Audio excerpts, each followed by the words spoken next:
Hey, haven't you moved out already? You're always so slow. The movers will be here in an hour. My husband and his affair partner grinned and kicked me out.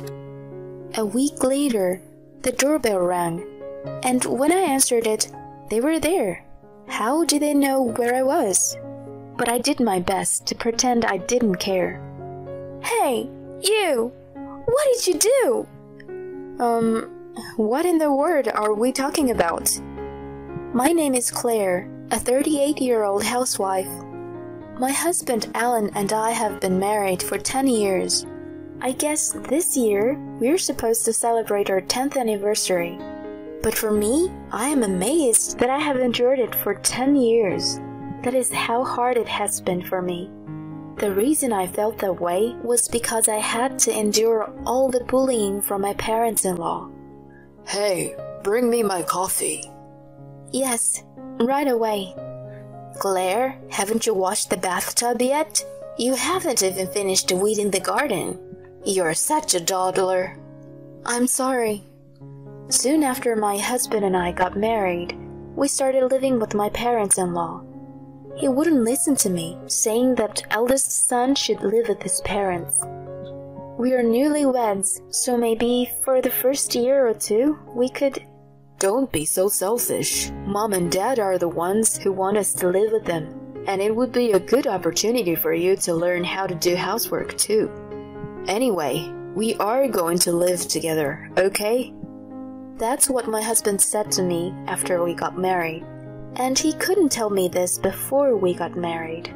But I still loved my husband, so I agreed to move in with him, even though I felt it was unfair. And so, I was to live at my parents-in-law's house. Jacob and Debbie, I'm looking forward to living with you from today. Yes, us as well. On my first day at the house, my parents-in-law were very kind and greeted me with warm smiles. So I thought I would be able to enjoy my life living with them. However, my expectations were soon betrayed. The next day, my in-laws immediately started to bully me. Hey, how long are you going to stay in bed? My mother-in-law woke me up angrily with a devilish look on her face. I hurriedly checked the time on my phone, and it was only 5:30. It's only 5:30. So what? Do you really think you can do all your chores if you wake up later? I had no idea what my mother-in-law meant, but I soon came to understand. First, you must make breakfast for our family, pancakes for Jacob, and cereal for me. You need to make salads and cook some eggs for each of us too. You will also make Alan's lunch for him to bring in a lunchbox. With such detailed instructions, I would certainly have to get up early in the morning. I tried my best to make breakfast for my in-laws and the lunch for my husband, even though I was still sleepy. But when it was time for breakfast, my in-laws were furious for some reason. What is this breakfast? What? I just had scrambled eggs yesterday. You can't make me eat the same thing 2 days in a row. Claire, you have to make something different every day. I'm sorry, but I didn't know what my father-in-law had for breakfast because I arrived yesterday afternoon. I was shocked because their reason of anger was unreasonable, and when I glanced at my husband, he seemed to have no interest in me at all and was munching on his own breakfast while watching TV. I was extremely saddened that he would not protect his wife as a husband. My in-laws continued to yell at me, and I couldn't even eat my own breakfast. Finally, when it was time for my father-in-law to leave for work, I was allowed to have my breakfast. My mother-in-law, watching me eat my cold breakfast by myself, asked, "How long do you need to eat that? You really are slow." I lost hope from the very first day. Why should I be treated like this? That night, when I was alone with my husband in the bedroom, I pleaded to him. Do we have to live together? I can't stand the thought of living like this forever. My husband was startled as I said this in tears. Don't be so hard on yourself. They're just checking to see if you have the guts by giving you a hard time at first. If they approve of you, I'm sure they'll both treat you nicely. Really? Of course. I'm sure you'll be accepted by them. Okay, I'll do my best. My husband encouraged me with his words. My parents-in-law would someday approve of me. Believing this, I really tried my best to do all the chores expected at my in-laws' house. However, it did not go so well. My in-laws' demands were not consistent, and they often came in with unexpected requests. I would sometimes get confused, and my in-laws would get angry with me. Oh my, why can't you do what you're told? You really are a dawdler. I'm sorry. That's how my mother-in-law used to call me, a dawdler. I was sad, but my frustration surpassed my sadness. I was determined to do my housework perfectly and make my parents-in-law approve of me. I was filled with such motivation. It seems that I'm more competitive than I thought. So no matter how unreasonably they treated me, I endured it. Gradually, I stopped worrying about my in-laws' bullying. I began to see them as two barking dogs, if that's an appropriate way to put it. Therefore, the stress caused by my in-laws did not accumulate so much. On the other hand, however, I was troubled about my relationship with my husband.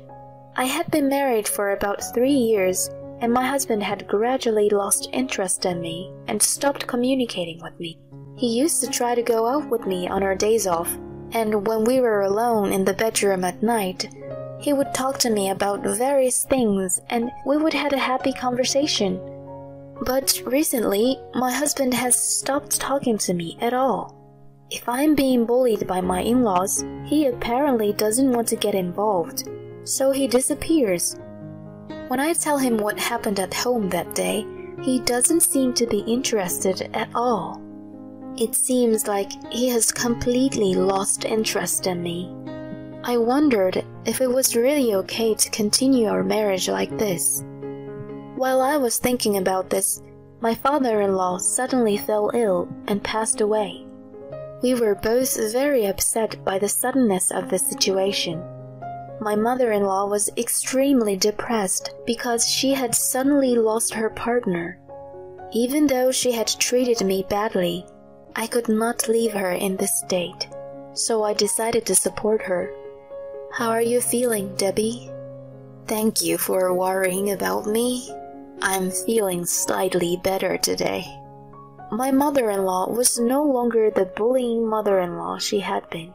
It was as if her heart had completely weakened and she didn't have the energy. So I decided to do many things to take care of her. I did all the housework, of course.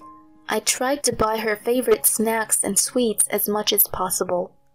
I even took her out to a cafe if she looked like she could go out. No matter how badly she treated me, the shock of losing someone you had been with for so many years must be immeasurable. As I treated my mother-in-law like that, she gradually got better. She started smiling more and started to do things by herself. And for the first time, my mother-in-law expressed her gratitude to me. Claire, thank you. Thanks to you, I am back on my feet. I am sorry I've been such a jerk to you. It's okay, Debbie. I hope we can support each other. At that moment, I felt as if I could have a heart-to-heart talk with my mother-in-law. After that, the bullying stopped completely. And so I was able to build a good relationship with my mother-in-law. I remember when I first got married, I thought about running away because I felt it was too much work to cook a different type of egg dish every morning. That's how my mother-in-law sometimes talked about my father-in-law. My father-in-law was a very strict man, so my mother-in-law was often forced to obey him. and she had come to think that was normal. However, with the death of her husband, her sense of values began to revert back to the value she had before she got married. Basically, my mother-in-law herself was not that meticulous. She was a person who felt that if she could do 70%, it was okay. But that changed when she got married and was under the guidance of her mother-in-law. My mother-in-law told me many stories, like how she and my father-in-law first met and how they were when they just got married. I enjoyed listening to her stories very much, and I was able to spend quality time with her. So I didn't mind that my relationship with my husband was not so good. However, after a few years passed, my mother-in-law's age gradually made it impossible for her to live as she wished. Her legs and back began to weaken, and she began to need frequent hospital visits. But even going to the hospital was reaching their limits, and she began to need a wheelchair to live. But then a problem arose. It was about the construction of my parents-in-law's house. Because it was an old house, there were many steps. The wheelchair's range of movement was very limited. This made life very difficult for my mother-in-law. When I was thinking about remodeling my parents-in-law's house, my parents made a suggestion. They were going to give up the house they were living in. My parents' house had originally been remodeled to barrier-free because my grandparents had lived there together. The house itself was new and only about 10 years old, as it had been fully remodeled. I felt bad that they had to give it away, but my parents had a dream to move to the countryside after retirement. They thought it would be a good opportunity to make it come true and suggested that they would give the house. I thought it would be good if it would be mutually beneficial in that way. I immediately made a proposal to my mother-in-law and my husband, and they were both very happy, and we moved right away. I was familiar with the house because it was my parents' house, and my mother-in-law seemed very comfortable because it was barrier-free. It was also relatively close to the company where my husband works, so commuting to work seemed easy for him. We were living a peaceful and tranquil life like that. Even if the relationship between me and my husband was not that great, I had already established a good relationship with my mother-in-law. So I felt that this kind of life was a reasonable way of living. However, 3 years after we started living there, my mother-in-law fell ill and had to be admitted to the hospital for an examination. The tests revealed that she was suffering from cancer. She was diagnosed as having terminal cancer and was given only 6 months to live. My mother-in-law was to spend the rest of her days in the hospital room. I went to visit her every day so that she would not feel lonely. Claire, thank you so much for everything. Oh, don't worry about it. When I think about how few days I have left, I realize that I should be thankful for the little things. My mother-in-law seemed to have accepted the fact that she had only a short time left to live and was spending her time peacefully. 6 months later, she passed away. I was extremely sad. I hated my mother-in-law when I first got married because she was very abusive. During the 8 years we spent together, I experienced many things. My mother-in-law had become so important to me that I could call her my second mother. I was so sad during the funeral that I could not stop crying. I am so glad that I was able to grow close to my mother-in-law and have a good time with her, even if it was only for the last few years. After my mother-in-law passed away, my husband and I were the only ones in the house. I felt lonely, as if there was a gaping hole in my heart, because I was always with my mother-in-law during the day. The fact that I was now living alone with my husband also brought light to the fact that our relationship had grown cold. We didn't have much conversation in the morning or at night, Even on days off, we never went out as a couple. My husband gradually started working more and more overtime and coming home later and later, perhaps on purpose. He also started going to work on weekends. Of course, he may be busy, but I think he also wants to spend less time with me. I was kind of getting tired of being with my husband, and I was lonely being alone now that my mother-in-law was gone, so I started working part-time. It was a good decision. I started communicating with various people there, which made me feel more relaxed, and above all, it was fun to work for the first time in a long time. And as I got to know the people at work, we would complain to each other about our husbands, which was a good stress reliever. But then, something happened that I didn't think was possible.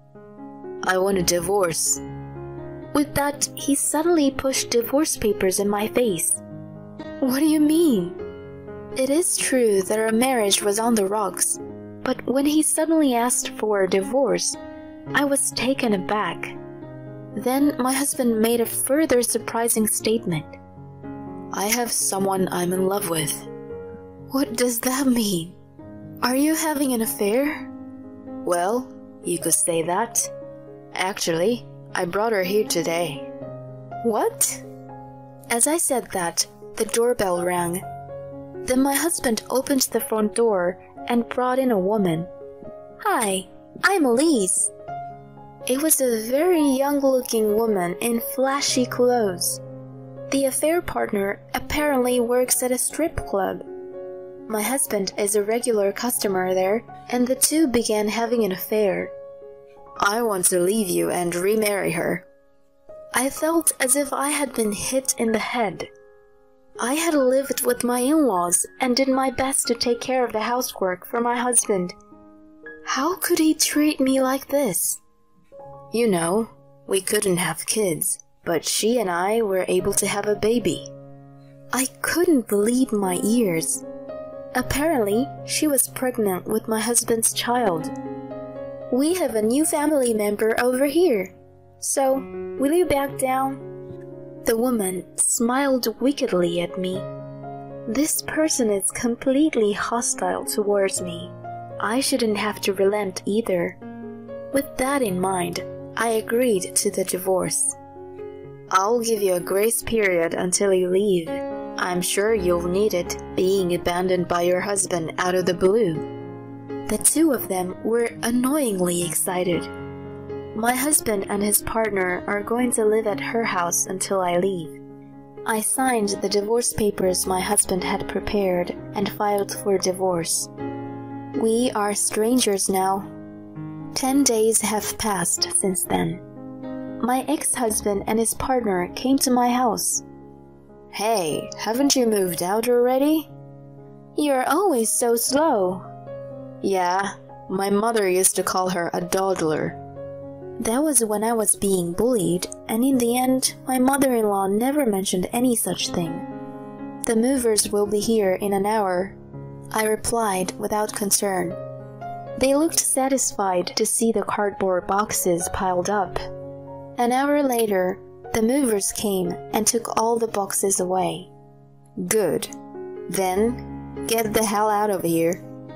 My ex-husband and his partner grinned and waved at me out. My husband had apparently forgotten a certain fact. Well, it would be more interesting if I didn't remind him as it is. I had completed the move to the new house and was living comfortably. A week later, the doorbell rang, and when I answered it, my ex-husband and his partner were there. How did they know where I was? What? How? I followed you home from work. That's a stalker, isn't it? They were furious. It must be about that, but I did my best to pretend I didn't know. Hey, you! What did you do?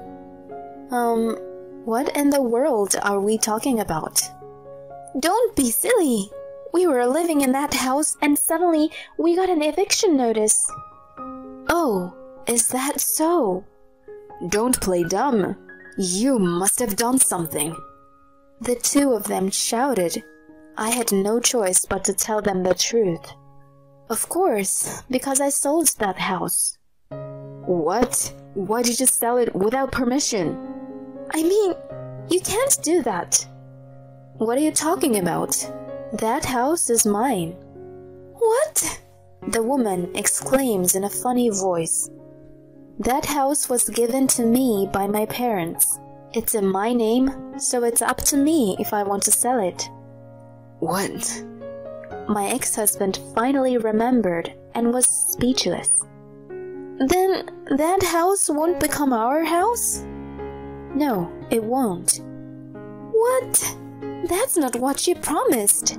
We got together because you said you had a house we could live in. But I can't do anything about it. My ex-husband and his partner started fighting, so I told them that if they made any more noise here, I would call the police. Then they ran away in a panic. But my sanction did not end there. Naturally, I demanded alimony from them. I charged them $50,000 for my ex-husband and $30,000 for the woman. And I told them something. I told them that my ex-husband was infertile and could not have children. I had suffered from being unable to have children in the past, so I forced him to have a test done as a couple. When I got the result, it was right around the time my father-in-law passed away, so I had missed the timing to tell my husband about the result. Since then, we had completely grown apart and I had failed to tell him. It seems that what I accidentally failed to tell him turned out to be a terrible bomb now. The fact that he is infertile means that the child in the partner's stomach is not his child. The two of them were in a difficult situation because of this. As a result, they decided to split. However, of course, I have demanded alimony from both of them, and I will make sure they pay it. If they fail to pay, I will seize their wages, so there will be no problem.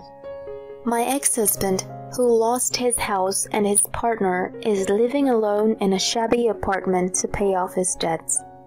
Also, the woman returned to her parents' house and asked them to help her raise her child and to help pay her alimony. Both of them seemed to be in hell, just as they deserved. I was hired as a full-time employee at my part-time job, and my income increased drastically. I am now living comfortably in a studio apartment and devoting myself to my work. I am not ready to give up yet, so I am going to look for a partner as I work on my career. Hey, have you finished getting ready to move out? Yeah, I already sent all your stuff to your parents' house. Huh? My husband was surprised to hear me say that, and my husband didn't expect what was going to happen to him in the end. My name is Rachel. I'm 30 years old and I work in a company. My husband John and I just got married. We were originally classmates who went to the same high school. We weren't dating in high school, we were just friends. But it's not like we kept on seeing each other after graduating from high school, and it was 10 years later that we met again after our graduation. We met again at our high school classmates' wedding, which turned kinda into a reunion, and he and I exchanged contact information as we all had a good time at the party. We hit it off then, and I think it was great that I felt somewhat at home with him. And then we started meeting after work for drinks, and on our days off we would meet up at cafes. Then we grew closer and started going out. We continued to go out, and after about 2 years of going out, we decided to get married. When I was a student, I never thought I would end up marrying him, so you really never know where life will take you. Still, of course, I was very happy that I was getting married, and at the time I thought that I wouldn't want to marry anyone else but him. I was that madly in love with him. We had already greeted each other's parents and met each other's families, and we had a successful wedding.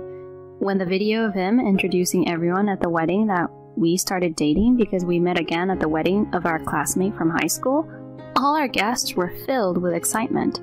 We were so happy that so many people attended and celebrated our marriage and gave their blessings to us. We then went on our honeymoon, and upon our return, our newlywed life began. After we were married, I continued to work, and since we were both working, we were able to earn quite a bit together. Therefore, we often splurged a bit by going to good restaurants and traveling during holidays. Our newlywed life was very enjoyable, and I felt happy every single day. However, such a happy life did not last long, and that's because of my parents-in-law. When my husband and I first got married, he moved into where I lived before I met him. But about half a year after we moved in together, we decided to buy a house. How about this place? The pamphlet that my husband brought was that of a condo. What? Are we going to buy a luxurious condo? We are going to live here for the rest of our lives, so I think it's better to spend the money and invest in a really nice condo. Ah, okay. I see. My husband had a point. If the environment in which we live our daily lives is comfortable, it will be easier to stay healthy both physically and mentally. I felt that if I did so, I would be able to work harder and earn more money. I took my husband's suggestion and decided to buy a condo. My husband and I went to look at various properties together.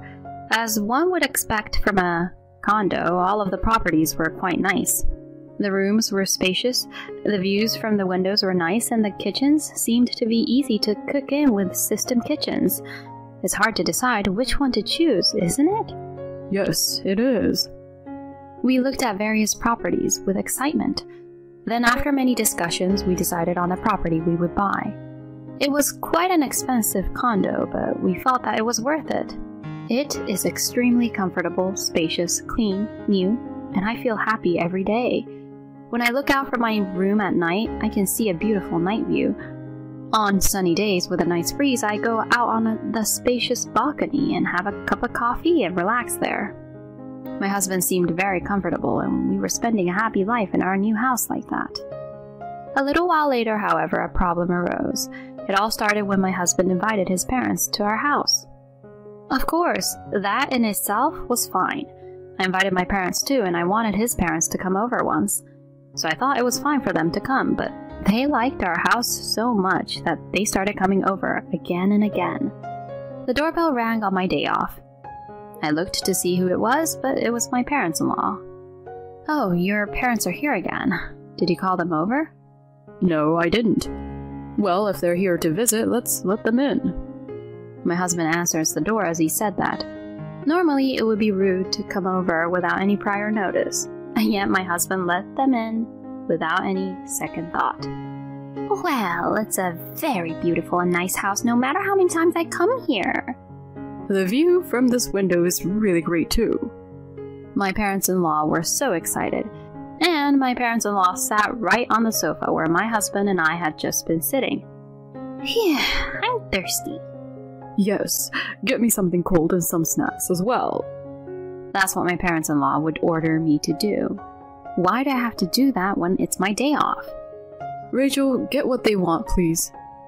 Normally, my husband should try to be more supportive to me, but my husband makes me prepare as if it was a normal thing to do. I think that if that's the case, he should prepare them on his own, but complaining here will only make the situation worse. I offered my in-laws a drink and some tea and snacks, hoping that they would go home soon. They ate them as if it was normal and relaxed around. Then in the evening, they still stayed and said they were hungry. So, shall we get delivery? Seeing that, my husband started to call and ask for a delivery of sushi. Then, Rachel, go buy some drinks. Huh? You're asking me to go now? I'll be here with my parents. Or are you going to make me go? No, I'll go. I was angry that my husband would make decisions like that on his own, and I was also angry that my in-laws were sitting there without any care in the world in the first place. But I would hate it even more if my husband went shopping and left me alone with his parents. So, I went to the supermarket to buy drinks. When I returned home, my husband and in-laws were sitting in the living room talking happily and harmoniously. It would be nice if they didn't come so often, but they come over several times a month, and for me, seeing that, it doesn't make me feel good at all. And my in-laws stay until pretty late to relax around at our place. My husband goes out of his way to order the most expensive sushi, so we have to spend a lot of money. And they charge me for the delivery fee. Since they've come over, it'd be weird if we don't pay, right? Then get something cheaper. I can't do that. My mom and dad will be disappointed, and if I order something cheap, the people who come for a delivery and the people who live here will think we're poor, won't they? Huh? Anyway, you have to be aware of your surroundings. What my husband is trying to say is that you have to make people think that you are rich if you live in a condo like this. So he's saying that asking for a cheap menu is no good because it lowers our reputation. I don't think anyone cares about that at all. My husband developed this kind of strange pride after living here at our condo. And my in-laws came to our house frequently after that, as if it was a normal thing to do. They used to come over only on weekends, but recently they have been coming over after work on weekdays. They came 2 or 3 times a week, so it was almost as if they were living at our place. Recently, they've been saying to my husband, "If you gave us a duplicate key, we could just come in." To that, my husband says, "That's true." And I do my best to stop him from doing so. Recently, we got into an argument over this issue, and the mood with my husband has been a little sour. Why can't I just give them a duplicate key? They are my parents. Even if they were your parents, you wouldn't normally give them a duplicate key to a married couple's house, would you? Why not? It's inconvenient for my mom and dad, you know. So you're saying I can give my parents a duplicate key to this place? Well, that's... See, you can't say anything now. That's what you're trying to do. If you're being logical, you'd see that it's not normal. Shut up. Don't lecture me. You're a pain in the butt, you know that? What do you mean, pain in the butt? All I said was to give them a duplicate key because they said it was inconvenient for them, didn't I? Don't try to reason with me. What's with that tone? You're the one who's being harsh. I'm just trying to do my duty to my parents. Don't get in the way of that. That's what happened between us, and we stopped talking for a while after that. But I didn't say anything wrong. In fact, I think it was my husband's fault for getting upset. But he still doesn't want to admit his fault. And even in such a situation like this, he invites my in-laws to our place. I don't want to have anything to do with my in-laws anymore, so when he brings them over on his own, I just go out. My husband has been nagging me about it too. Hey, it's rude to go out when my parents are here, isn't it? Why do I even have to be there? We're just lounging around, relaxing and talking, that's it. That's the main thing. They're here to visit us, so we're all just supposed to relax and talk. You're the one who's supposed to serve drinks and tea and snacks to mom and dad, right? Since they're here so often, there's no need for me to be there and serve them, right? They should prepare their own drinks and snacks. Who do you think I am, anyway? What do you think you're doing, using me like a servant or something? Well, it's not like that. It's just that, as my parents say, it's natural for you to do such things like that as my wife. Don't talk about things according to your parents' standards. I work too, so we are supposed to share the household chores with each other, right? I do the cooking every day because you say you can't cook. Besides, when we first got married, you were supposed to do the cleaning and laundry, but before I knew it, I'm doing it all the time now. I can feel that you're treating me and seeing me as like your servant, day by day. Huh? It's not that. But you have developed this strange pride.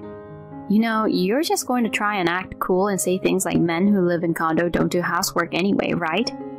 What do you mean by try and act cool? I guess I got it right on point, so he was slurring his words. So like that, our relationship was getting very strained. Then my husband did something unbelievable. One day when I came home from work, my in-laws were at home. Rachel, you finally came home? Oh, what happened, Wendy? I was having an important talk with John. Honestly, we were going to tell you too, but you were just loafing around. Important talk? Sorry, I was working late. So what's the important talk about? We're moving into this condo. Huh? I talked it over with my mom and dad, and it's all decided. You didn't want me to give them a duplicate key, did you? So we thought it would be fine if they moved in with us, and that's what they suggested as well. And I thought their idea was great. We do still have enough rooms anyway. No way. Why are you making such a decision on your own? I told you we talked about it earlier. It's your fault for not being there to be in the discussion. Yes, it's your fault. No. Then you should have told me in advance. Besides, I don't approve of living together. When I said that, my in-laws looked at me with a frown. Why do I have to be told such a thing by you when you're just a wife? That's right. You're so cocky, even though it's thanks to John that we're living in this condo in the first place. Huh? I had no idea what my in-laws were talking about. Rachel gets carried away so quickly. You'll have a hard time with a wife like her. Even my husband says something like that. As the conversation went on, I somehow understood what he meant. My husband apparently pretends that he bought this condo. In reality, it is in my name and I am paying 80% of the mortgage. No, currently my husband is not putting any money into the house at all, so I am bearing the entire fee. And my husband got carried away and says something like this. If you're not being obedient, then I'm going to divorce you, okay? Oh dear, you will be kicked out. If you want to live a wealthy life, you'd better not defy John. My parents-in-law also took advantage of my husband and provoked me like that. At this point, something snapped inside me. I was fed up with being with these people. Let's get a divorce then. What? The moment you say the word divorce, it's over. I can't do it with you anymore.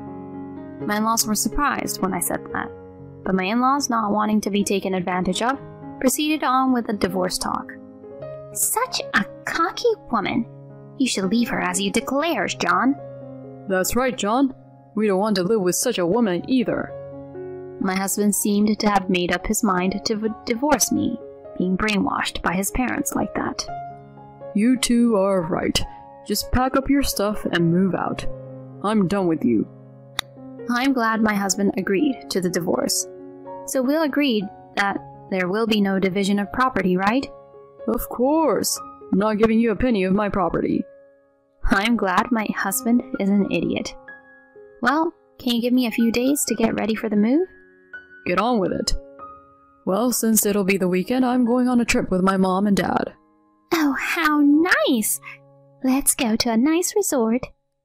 My in-laws and husband were talking about their trip. It was nice for me to have some time without them. Then my husband and parents-in-law went back to their house. I immediately called the movers. Then they packed up my husband's belongings and moved them. A few days later, my husband came home alone. What? You're still here? My husband looked disappointed when he saw me. Oh, I'll feel worse if I see your face now, since I just enjoyed so much on the trip. Oh, well, can you sign the divorce papers for now? What a hassle. My husband filled out the divorce papers as he said that. Then he handed me the papers. Hey, have you finished preparing to move out? It looks like there's still some of your stuff here. Yeah, I've already sent all your stuff to your parents' house. There's nothing in your room at all. Huh? My husband was surprised to hear me say that. What do you mean? You really forgot, huh? You really forgot that this house is in my name. That I earn many times more than you. You must have lost track of what is the truth while lying to your parents. Oh. I think my husband finally realized the situation he was in. And my husband didn't expect what was going to happen to him in the end. Wait a minute. So me and my parents can't live in this condo? Yes, exactly. This condo is mine. And besides, my parents are moving in today. Huh? While we were talking about that, my parents came over. Oh, they just came. My husband's face turned blue and he froze when my parents came in. John, I heard from our daughter. It seems you treated our precious daughter very badly. Oh, no. I mean, don't make excuses.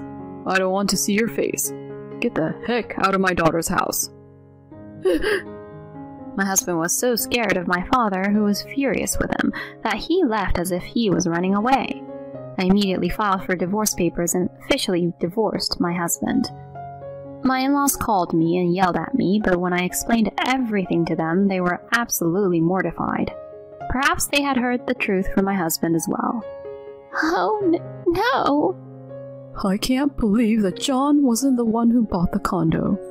Oh, but please, Rachel. We have already sold our house, so let us live in that condo. How can you be so arrogant? My parents have already moved in, so please give up. I said that and hung up the phone.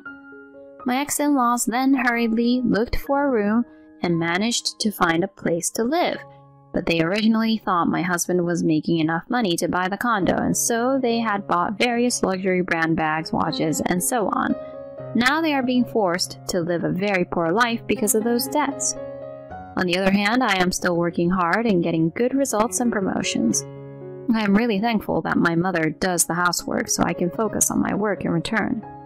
I am able to live happily with my family in a comfortable condo while also saving money. Although my marriage has failed, I am determined to be even more successful in my work. Thank you for watching until the end.